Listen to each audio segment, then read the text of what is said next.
मैं रीवा तिवारी उपस्थित हुई हूँ बहुत ही प्यारा सा शिव जी के गाना लेकर के। तो आप लोग मेरे चैनल में बने रहिए और चैनल को सब्सक्राइब कर लीजिए, लाइक भी कीजिए और कमेंट भी करिए कि गाना आप लोग को कैसा लगा, कौन सा गाना सुनना चाहते हैं वो गाना हम लोग गा के आपको सुनाएंगे। तो चलिए बिना देर किए हुए बहुत ही प्यारा सा गाना आपको सुनाते हैं। तो प्रेम से बोलिए हर हर महादेव। गणपति खेल रहे हैं गोदी गौरा मैया के, भोला के मड़ैया में ना हो। गणपति खेल रहे हैं गोदी गौरा मैया के, भोला के मड़ैया में ना हो। गणपति खेल रहे हैं गोदी गौरा मैया के, भोला के मड़ैया में ना।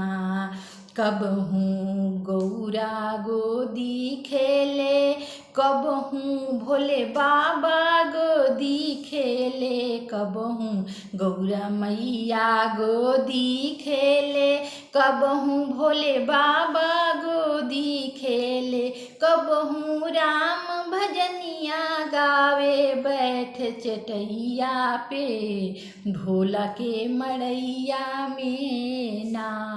कबहूँ राम भजनिया गावे बैठ चटैया पे, भोला के मड़ैया में ना हो। गणपति खेल रहे हैं गोदी गौरा मैया के, भोला के मड़ैया में ना हो। गणपति खेल रहे हैं गोदी गौरा मैया के, भोला के मड़ैया में ना। जब जब देखे मुद्दक थाल, खाके हो जावे निहाल। जब जब देखे मुद्दक थाल, खाके हो जावे निहाल। कबहूँ मस्ती करे अपने कार्तिक भैया से, भोला के मड़ैया में ना।